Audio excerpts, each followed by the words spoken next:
In this lecture, we'll study about real numbers. Real numbers is combination of rational numbers and irrational numbers. So first we will see what are the types of rationals and irrationals we are going to discuss. Under this rational numbers, we also study integers and whole numbers as well as natural numbers. Because when we say real numbers, it contains all the type of numbers, but we also have to study some special type of numbers which come under the category of natural numbers. They are even natural numbers, odd natural numbers, prime numbers and composite numbers. With these prime numbers, we will also study about co-prime numbers. So we should know all these type of numbers. Integers, positive, negative with 0. Rational numbers, of course, in the form of p by q, but we also have to remember that these rational numbers can be expressed in the form of either p by q we say, or we represent them in the form of decimals also. So when we write them in the form of decimals, then they are sometimes these kind of numbers, 1.3 bar, 1.23 bar. So these also can be represented in the form of p by q, okay, because these are non-terminating and repeating. Clear? So these type of numbers also will come under the category of rationals. Integers, of course, positive, negative, I said, and 0. Whole numbers starts with 0 and all positive. Then natural numbers, all positive numbers are natural numbers. Under that, even numbers. Now even numbers. Even numbers are represented as this general form, 2n plus 2, where n is equal to positive numbers 1, 2, 3 and all. So when you write any even number, the form is 2n plus 2. And odd natural numbers, they will be represented in general form as 2n plus 1. Prime numbers are the ones which have exactly 2 factors, and composite numbers, the numbers which have more than 2 factors. But the co-prime numbers, these are the numbers whose HCF is 1, means the highest common factor is 1. So all these type of numbers we are going to study, as well as there are some new concepts in this chapter, which are, first is Euclid's division lemma.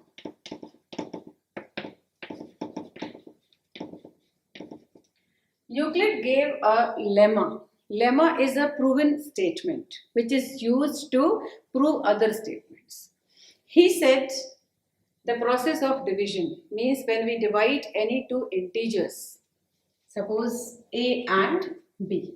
When a is divided by b, then there exists two more integers, q and r, such that a is equal to bq plus r.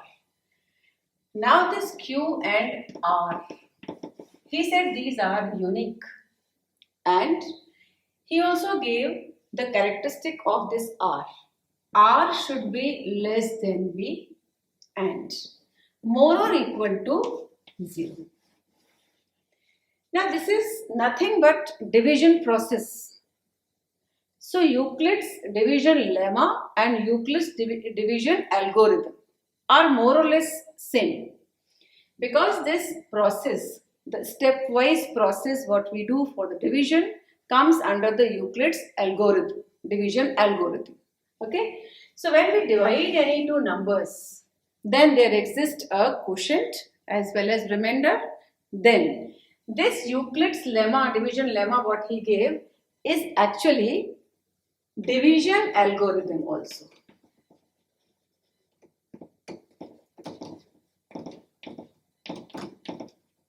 Now division algorithm says that dividend is equal to divisor into quotient plus remainder.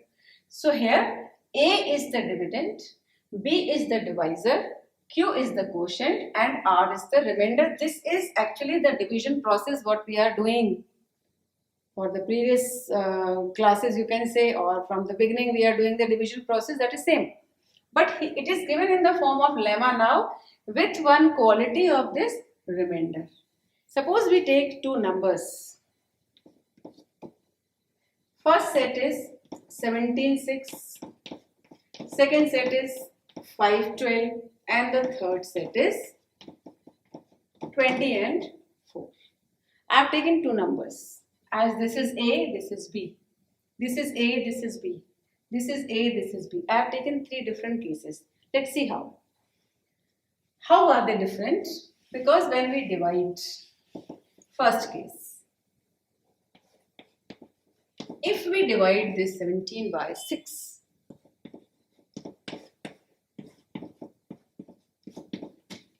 how will we write according to the division algorithm?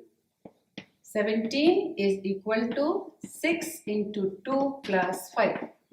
This is A, this is B, this is Q and this is R. Okay. Second case,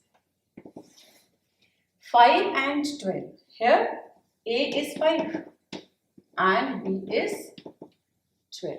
It means if you are taking 12 as a divisor, then if I say divided by 5, then you can say it will go 0 times, because in this case the dividend is lesser or smaller than the divisor.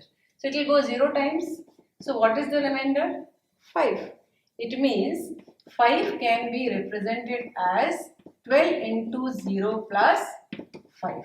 In this case, here this is A, this is B and quotient is 0 plus remainder is 5. The third case, when you divide this 20 by 4, then it will go 5 times and remainder is 0. How will we represent it? 20 is equal to 4 into 5 plus 0. So here A is 20, B is 4 and Q is 5 and remainder is 0. So 20 is A, means dividend, divisor, quotient and remainder. So these are three different cases when I took. First case, remainder is 5. Second case, remainder is 5. But what I took in all three cases, you will notice that here A is greater than B, A is less than B and here A is greater than B but fully divisible. So when A is fully divisible by B, the remainder will be 0. Now if you notice, this R is always less than B. And what is B? Divisor. Either less or it is equal to 0 or greater than 0. So the quality of R, the characteristic of R is what? R is less than this B. R is here. Again this remainder is less than this B and here the remainder is 0. So in all the cases what we have observed according to Euclid's lemma, that this is the condition for R. Now we will discuss Euclid's division algorithm. Algorithm is a technique to find out or to compute the HCF of positive integers. HCF of positive integers is the highest common factor.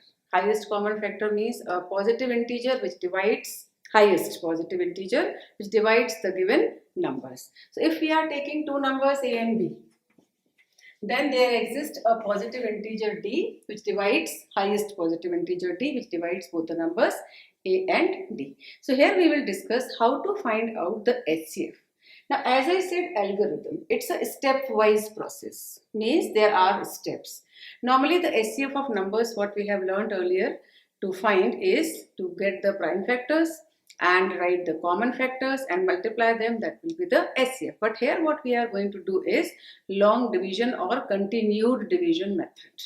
And we will also be using Euclid's lemma in each step. So I'll take one example, and when we find out the HCF, then we will see in the continued division process, it is based on the rule dividend is equal to divisor into quotient plus remainder. This is same as division that what we had done earlier, division algorithm.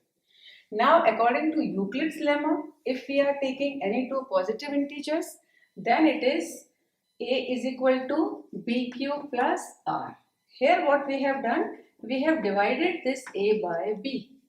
So we are dividing here. When we will find out the HCF, we will be dividing. And when we will do this process of division, it means it's a stepwise process, so algorithm. Now we will take one example to find out HCF of two positive integers. The integers are 135 and 225. Whenever we get two positive integers, we will see that the bigger number will be taken as the dividend always. So here dividend is a.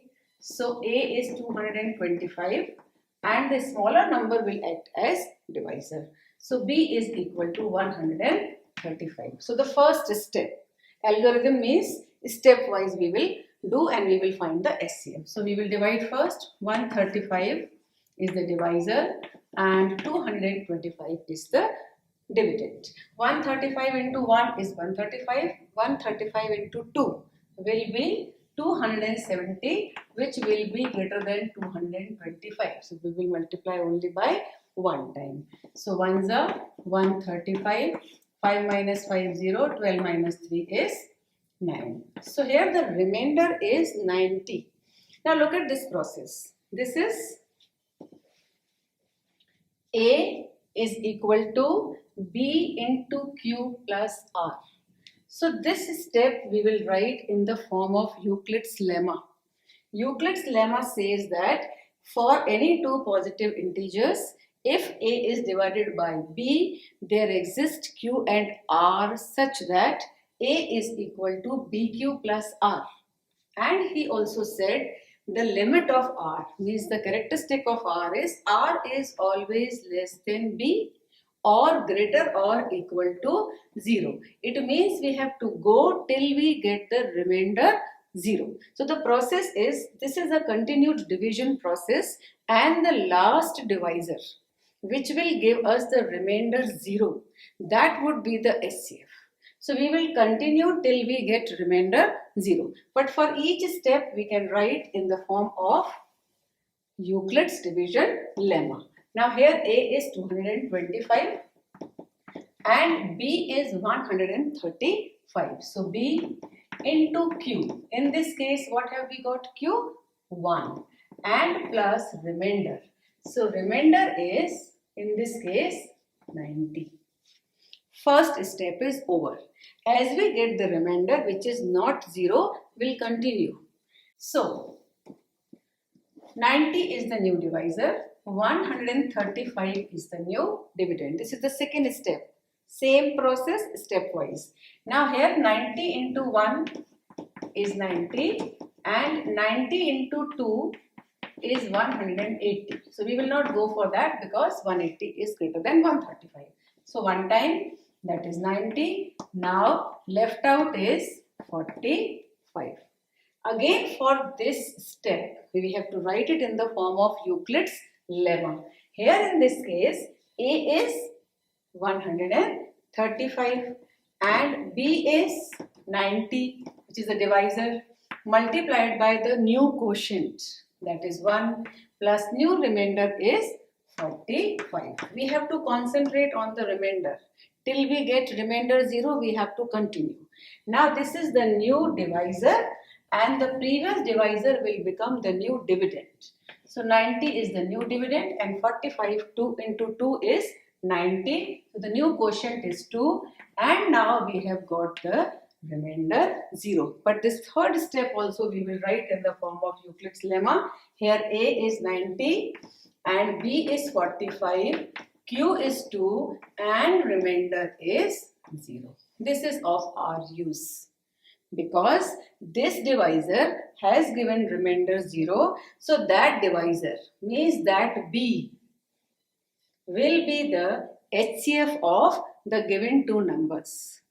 Now one very interesting thing is this 45 is HCF of first two A and B also, second A and B also and third A and B also. It means that we can say that 45 is HCF of 225 and 135. Second set is, this is A and this is B. So 135 and 90. And the third is 90 and 45. So all these steps we are getting Euclid's lemma form. Means A is equal to BQ plus R. This form we are getting. So now, a general rule, because these all steps are in the form of A is equal to BQ plus R, we can say that the steps what we are getting are of this type. First step, A1 is equal to B1 into Q1 plus R1. Here A1 is this, B1 is this, Q1 is this and R1 is this. Like this we will be getting the second step, a new dividend, for that a new divisor, then we will be getting a new quotient and we will be getting a new remainder. This process will be continued till we get the remainder as 0. So that B means the last step divisor which gives remainder 0 will be the HCF of the given numbers, and like this I have said, it is also HCF of the previous sets of the positive numbers also. This Euclid's division algorithm can also be used to find out the HCF of more than two numbers. So here I have taken one example. Three numbers are given and we have to find the HCF of these three numbers. First of all, we will arrange them in descending order. The biggest number is 260. So 260 is greater than, the second number we will write 208 and the third is 156. The process is same, but we will take out of these three numbers two at a time. We will find the HCF of those two numbers, means the last divisor which will give us the remainder 0. That would be the HCF of first two numbers, and that number and the left out last number again we will divide and see what is the HCF.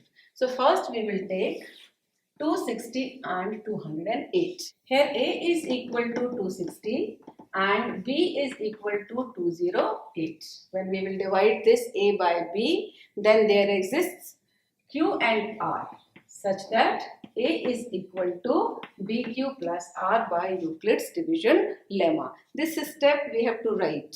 After dividing, whenever we get the remainder, we will express it in the form of Euclid's lemma, then we will proceed. So first step, we will divide by taking 208 as the divisor and 260 as the dividend. So 2 times it will be more than 260, so 1 time only. So quotient is 1 and 52 is the remainder. Since the remainder is not 0, we will proceed. But before we proceed, we will write this step in the form of Euclid's lemma. Here A is 260 is equal to B is 208 and Q is 1, R is 52. Now, as we proceed, we will see this 52 becomes the new divisor and the previous divisor becomes the new dividend. You can see 2 into 4 is 8 and 4 into 5 is 20. So it will go by 4 times. So 4 2s are 8 and 4 into 5 is 20. This is giving us the remainder 0. But the step how will we write? 208 is equal to 52 into 4. Here divisor is 52, that is B, into 4 quotient Q plus remainder 0. Which divisor has given us 0 as the remainder? That divisor becomes the HCF of the given two numbers. So what will we say? 52 is HCF of 260 and 208. But this HCF and the left out number, again we have to find out HCF of that third number and this HCF what we have got of the previous two numbers. So now the next process is continued in this only. We will be finding out the HCF of 156 and 52. Here A is 156 and B is 52. So we will divide and we will see this 52 3 into 3 will give us 156 directly. So 52 into 3 is 156. It means that this one step process only has given us remainder 0. So 52 is HCF of all three numbers. So here this step we will write as 156 is equal to 52 into 3 plus 0. So 52 is HCF of 260 and 208 also, as well as 52 is HCF of all three numbers. So what we have seen, this division algorithm can be used to find or to compute the HCF of two or more than two numbers.